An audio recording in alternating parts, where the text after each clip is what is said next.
My dear friends, welcome to my channel Asim the infinity.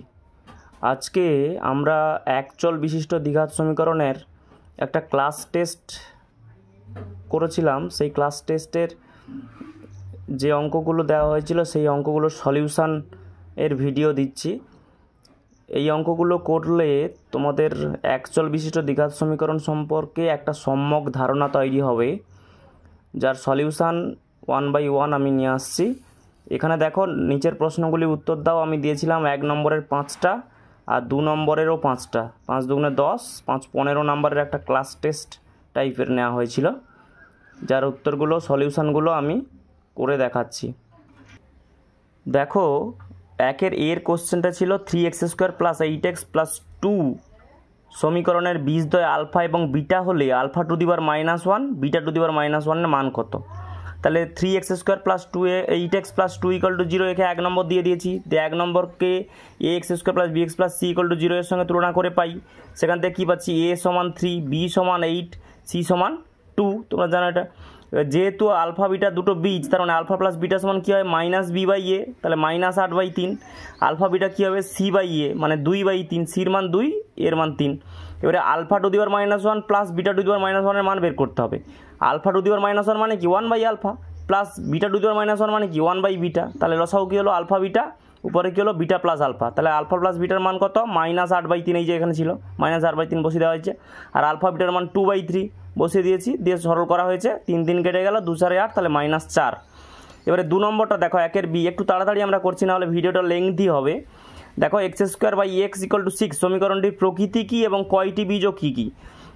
প্রকৃতি আগে বলতে হবে। দ্বিঘাত না রৈখিক? যদি দ্বিঘাত সমীকরণ হয় তাহলে দুটো বীজ, যদি একঘাত মানে রৈখিক সমীকরণ হয় তাহলে একটা বীজ। এখানে দেখো, x² / x = 6 বা x⁻2 - 1, মানে এই নিচে পাওয়ার 1 ছিল, এটা উপরে গেলে -1 হবে। তাহলে x⁻2 - 1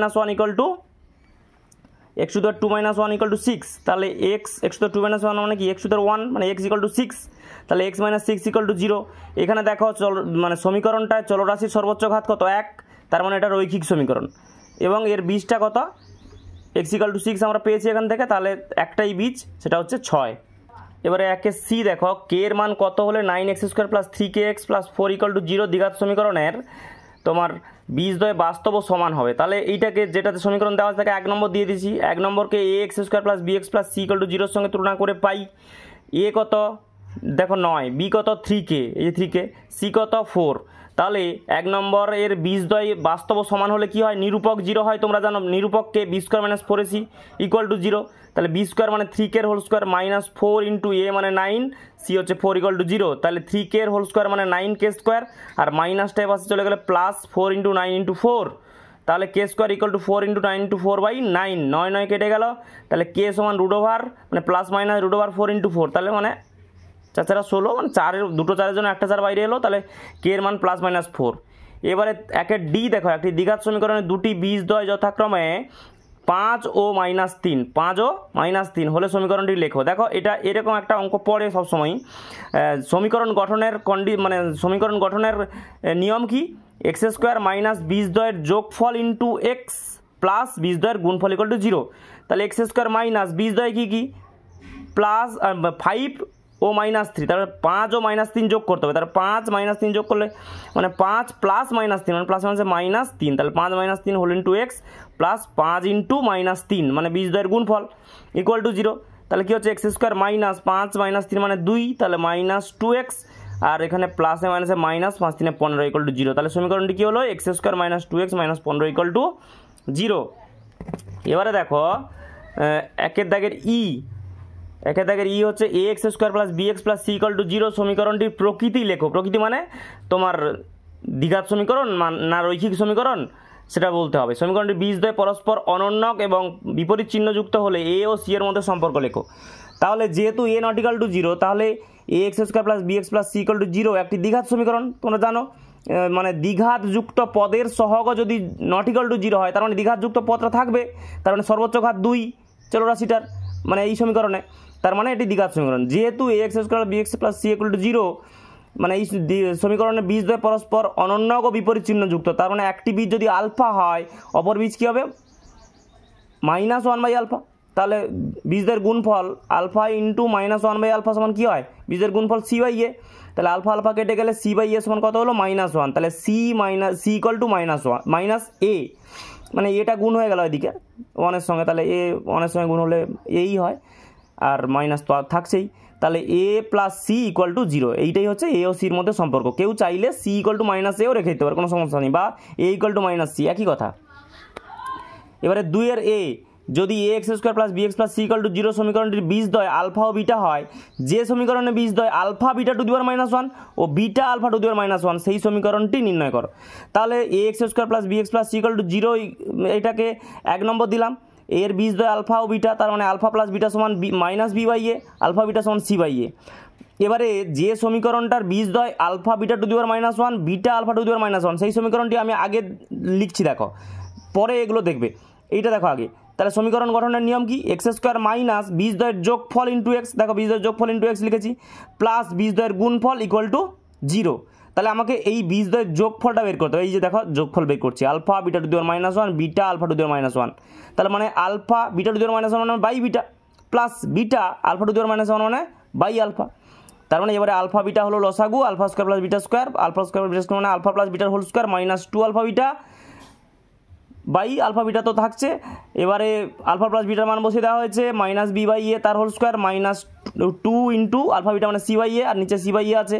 এইটা স্কোয়ার করলে কি হচ্ছে, b square by a square -2c by a, আর নিচে তো c বাই এ আছে। এবারে উপরটা সরল করলে দেখো লসাগু হচ্ছে এ স্কোয়ার, আর তোমার বি স্কোয়ার -2ac আসবে ভগ্নাংশে বিয়োগ করলে।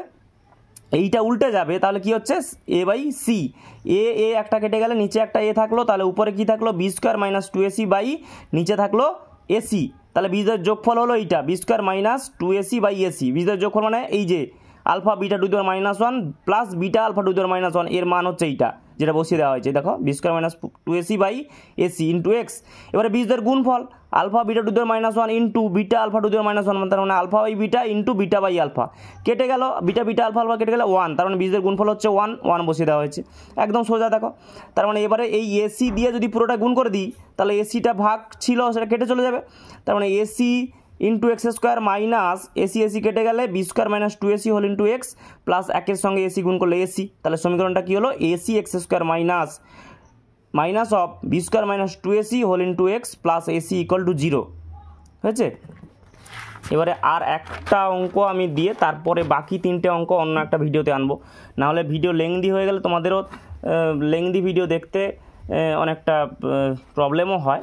আচ্ছা দেখো, এটা দেখো রাম ও শ্যাম, দুইয়ের বিদ দেখে রাম ও শ্যাম একটি কাজ একত্রে 4 দিনে করতে পারে।